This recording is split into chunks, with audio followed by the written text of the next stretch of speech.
একটি অপরাধ, 4.5 দশকের দীর্ঘ অন্ধকার আড়াল, আর এক ঘাতক যিনি ভেবেছিলেন সময়ের স্রোতে ইতিহাস তাকে ভুলে গেছে।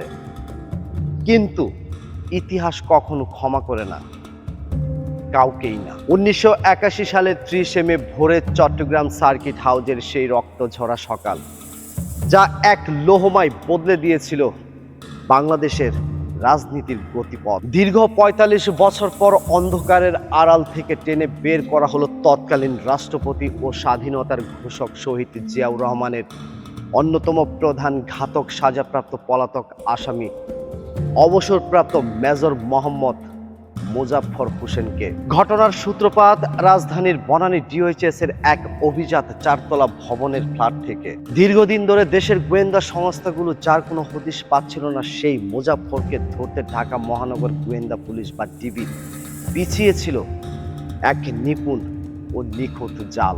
ডিবির একটি বিশেষ টিম ছায়ার মতো অনুসরণ করছিল তার প্রতিটি গতিবিধি। গত বুধবার মধ্যরাতে সুনির্দিষ্ট তথ্যের ভিত্তিতে ওই বাড়িতে হামলা দেয় ডিবির টিম। অভিযানের সেই মুহূর্তে চরম বিভ্রান্ত ও অপ্রস্তুত হয়ে পড়েন বৃদ্ধ মুজাফফর। শ্বশুরের দেওয়া ফ্ল্যাটে সাধারণ পোশাক পরে ছদ্মবেশে অবস্থান করছিলেন তিনি। তাকে শনাক্ত করতে ডিবি পুলিশ এক বুদ্ধিমত্তার পরিচয় দেয়। ডিবির কর্মকর্তারা কৌশলে বলেন তারা তার মেয়ের অফিসের সহকর্মী, মেয়ের সাথে কথা বলতে এসেছেন। তখন ছদ্মবেশে মুজাফফর প্রশ্ন করেন, মেয়ের সঙ্গে কি কথা? যা বলার আমার সঙ্গে বলুন, আমি তার বাবা। ব্যাস, এই একটি বাক্যেই ডিবি নিশ্চিত হয়ে যায় তাদের শিকার ধরা পড়েছে। তাছাড়া ডিবির কাছে আগে থেকেই তথ্য ছিল মুজাফফরের নাকের পাশে এবং নিচে দুটি স্পষ্ট কালো আঁচিল রয়েছে।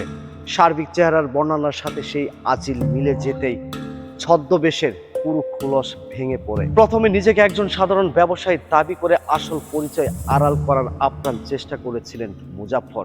কিন্তু ডিবির কাছে থাকা অকাট্য ডিজিটাল প্রমাণ ও পুরনো ছবির সাথে চেহারা মিলে গেলে শেষ পর্যন্ত তিনি পুরোপুরি ভেঙে পড়েন এবং আত্মসমর্পণ করতে বাধ্য হন। কিন্তু প্রশ্ন উঠে, দীর্ঘ 4.5 দশক কোথায় লুকিয়েছিলেন এই সাজাপ্রাপ্ত ঘাতক? প্রাথমিক জিজ্ঞাসাবাদের তথ্যে বেরিয়ে এসেছে এক চাঞ্চল্যকর কাহিনী। 1981 সালে সেই নির্মম হত্যাকাণ্ডের পর যখন সেনাবাহিনী পুরো পরিস্থিতির নিয়ন্ত্রণ নেয়, তখন সুচতুর মুজাফফর অত্যন্ত চতুরতার সাথে সীমান্ত পেরিয়ে ভারত পালিয়ে যায়। ভারতে অবস্থানকালে তিনি নিজের পরিচয় পুরোপুরি মুছে ফেলেন। সেখানে ব্যবহার করতেন ছদ্মনামার জীবন ধারণের জন্য শুরু করেন একটি গ্রিল কারখানার ব্যবসা। দীর্ঘদিন ভারতে আত্মগোপনে থাকার পর বিগত আওয়ামী সরকারের আমলে রাজনৈতিক সমীকরণের সুযোগ নিয়ে তিনি আবার দেশে ফিরে আসেন। সবচেয়ে অবাক করার মতো বিষয় হলো, দেশের ভেতরে আইন শৃঙ্খলা রক্ষা বাহিনীর নাকের ডগায় তিনি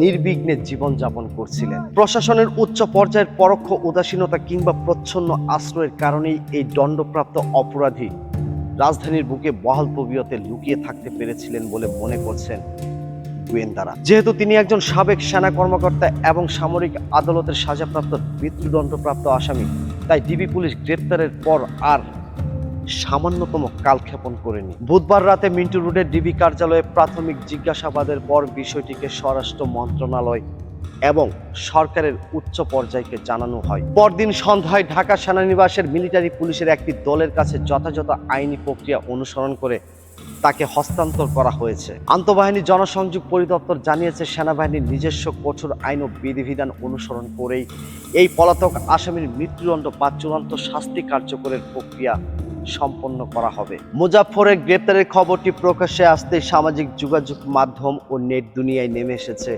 আলোচনার ঝড়। সাধারণ মানুষের একটাই কথা, পাপ কখনো বাপকেও ছাড়ে না। ৪৫ বছর পর হলো বিচার দেখতে পাওয়াকে নেটিজেনরা ইতিহাসের এক পরম দায়মুক্তি হিসেবে দেখছেন। সময়ের চাকা ঘুরছে, ইতিহাসের অন্ধকার অর্ধের পর্দা উন্মোচিত হয়েছে।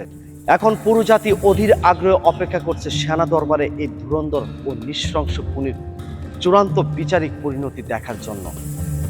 আল্লাহ হাফেজ।